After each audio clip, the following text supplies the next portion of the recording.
School के principal जनाब Iftikhar Ahmed sir, supervisor Sajid Ahmed Khan sir, यहाँ पर मौजूद सभी असातिज़ा इकराम, मोल्लेमात, अज़ीज़ तलबा और तालिबात, जैसा कि आप जानते हैं हर जुमा को हम यहाँ पर कुछ अखलाकी दर्स सुनते रहते हैं और वो इसलिए होता है कि ये बातों को हम सुनकर इस पर अमल करें और इसको अपनी ज़िंदगी में उतारें।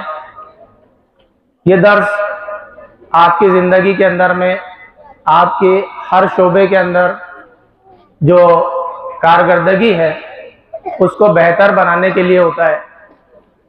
इसी तरह से हम लोग ईमान वाले हैं, मुसलमान हैं और मुसलमान का ये फ़र्ज़ है कि अपनी ज़ात से किसी को तकलीफ़ ना पहुँचे।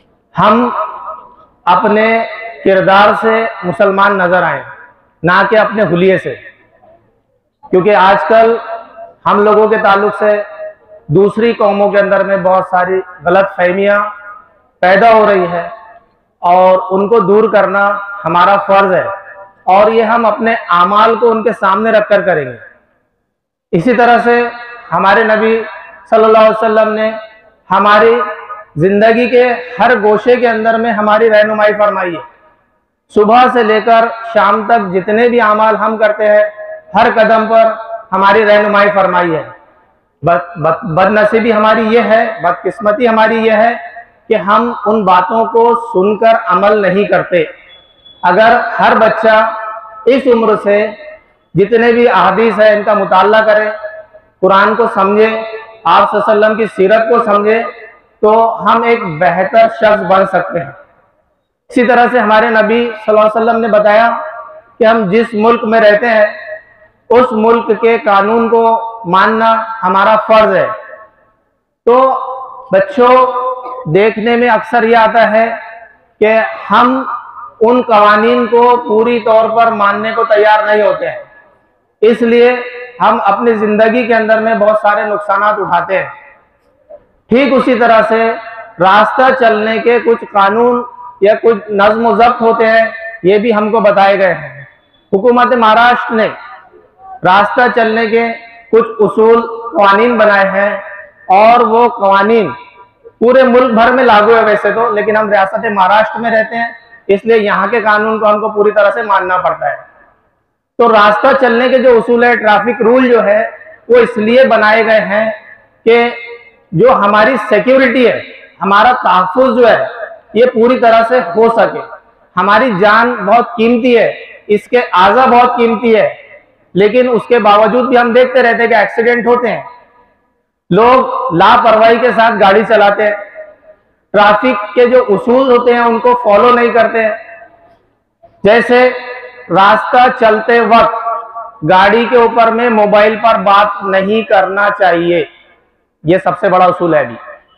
लेकिन अक्सर देखने में आता है कि हमारा नौजवान तबका, ये अक्सर व बेशतर हम में से ज्यादातर लोग ये मुशाहिदा करते हैं चलते हुए कि ये गाड़ी चलाते वक्त मोबाइल पर बात करते हैं और जब मोबाइल पर बात करते हैं तो इनका ध्यान इधर उधर भटक जाता है, जिसकी वजह से एक्सीडेंट का खदशा बढ़ जाता है। ठीक इसी तरह से सीट बेल्ट कर नहीं लगाना, अगर कार चला रहे हैं, वैसे यहाँ जितने भी बच्चे हैं ये बात समझ लें कि सब अंडर 18 है, इनके पास लाइसेंस नहीं होता है, ये अभी कोई गाड़ी नहीं चला सकते, लेकिन हम स्कूल में पढ़ रहे हैं और हमें ये बात जानना जरूरी है कि उसूल क्या होते हैं, नियम क्या होते हैं। अब ट्रैफिक वाले हर जगह तो आपको उसूल नहीं बताएंगे, लिहाजा उन लोगों ने स्कूलों से राब्ता किया और स्कूल को लेटर लिखे कि भाई अपने स्कूल के अंदर में कुछ ट्रैफिक के नियम कानून बताए जाए। तो आपको इसलिए बताए जा रहे हैं कि आप अपनी आने वाली जिंदगी के अंदर में इन पर अमल जरूर करेंगे। तो जैसे मैं बात कर रहा था अभी कि भाई हम कार चलाते हैं तो कार चलाते वक्त सीट बेल्ट का लगाना जरूरी है। सीट बेल्ट नहीं रहेगा तो एक्सीडेंट के चांस, जब होगा अगर एक्सीडेंट तो उसमें नुकसान ज्यादा होता है, सीट बेल्ट लगाने से नुकसान कम होता है। दूसरी बात कि जो व्हीकल, जो भी गाड़ी आप चला रहे हैं उसमें ओवर सीट्स नहीं होने चाहिए। ज्यादा सीट्स उसमें बैठने नहीं चाहिए, जो उसकी कैपेसिटी है उसकी कैपेसिटी के हिसाब से होना चाहिए। लेकिन अक्सर हम देखते हैं हमारी बाइक के ऊपर में 2 लोगों की कैपेसिटी है, अलाउ उसका परमिट भी 2 लोगों का है, लेकिन हम देखते हैं कि 3-3 4-4, और खास तौर से स्कूल के तालिब इल्म लड़कियां भी शामिल है उसमें, ये 2-2 3-3 सीट बैठकर गाड़ियां चलाती है। और आप लोग ये समझते हैं कि आपको कोई नहीं देख रहा है। अभी इतनी एडवांस्ड टेक्नोलॉजी आ गई है कि आप जिस वक्त जिस रास्ते से गुजर रहे हैं सब तरफ कैमरे लगे हुए हैं। ये बात एक अलग है कि आपके साथ में कुछ रियायत कर दी जाती है, मुरव्वत हो जाती है, अदरवाइज गाड़ी जब रास्ते से चलती है तो ये हर कैमरे के अंदर में रिकॉर्ड होती है और इसका एक ऑपरेटिंग सिस्टम लगा हुआ है, हर एक इंसान की मॉनिटरिंग हो रही है। पहले तो ये समझ लेना चाहिए कि अल्लाह ताला हमारी मॉनिटरिंग हर जगह कर रहा है। हमको कानून को मानना चाहिए, जो उसूल बताए गए उसको फॉलो करना चाहिए।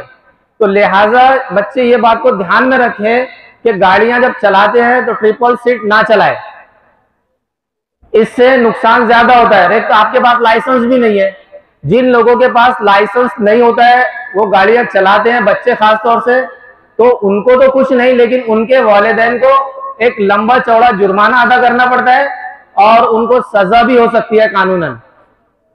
इसी तरह से जब हम लाइन से चलते हैं, कोई सिग्नल पर रुके हुए हैं तो सिग्नल पर रुके तो जेब्रा क्रॉसिंग का ख्याल रखते हुए रुके, जेब्रा क्रॉसिंग पर रुक जाएं, उससे पहले ही रुक जाएं, और जो लोग पैदल जाने वाले हैं उनको पहले जाने दें, बाद में हम अपनी गाड़ी निकालें।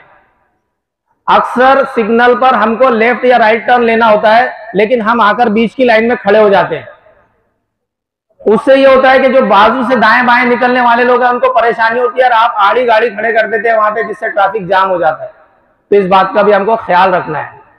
ठीक इसी तरह से जो पब्लिक प्लेसेस होते हैं जहां पे नो पार्किंग लिखा होता है, नो पार्किंग में गाड़ी को नहीं खड़े करना है। नो पार्किंग में गाड़ी खड़े करने पर भी एक बड़ा सा जुर्माना आपको अदा करना हो सकता है। तो इस तरीके से अपनी सेफ्टी के लिए, अपने घर वालों की सेफ्टी के लिए, कोई बड़ा हादसे को टालने के लिए हम ये सब जो रूल्स है इनको अगर फॉलो करेंगे तो कोई भी हादसा हमसे नहीं हो पाएगा, ये हादसा टल सकता है, अपन टाल सकते हैं। और जो उसूल बनाए गए, मैंने पहले ही कहा कि इससे किसी ट्रैफिक वाले को फायदा होने वाला नहीं है, इससे फायदा जो होगा वो आप ही को होगा। जो उसूल बनाए गए हैं ये आप ही के फायदे के लिए है। तो मैं उम्मीद करता हूं कि जो कुछ बातें मैंने आज यहाँ कही है, जो कुछ उसूल आपको बताए हैं, आप इस पर अमल करेंगे, अपनी आने वाली जिंदगी में भी अमल करेंगे और इसके ताल्लुक से लोगों को भी आगाह करेंगे। बात समझ में आई बेटा? अमल करेंगे आगे की जिंदगी में। ठीक है, मैं अल्लाह ताला से दुआ करता हूं कि अल्लाह ताला हमको अपने मुल्क का एक अच्छा शहरी, एक अच्छा मुसलमान, बाकिरदार इंसान बनाए और हमको अमल करने की तौफीक अता फरमाए। आमीन।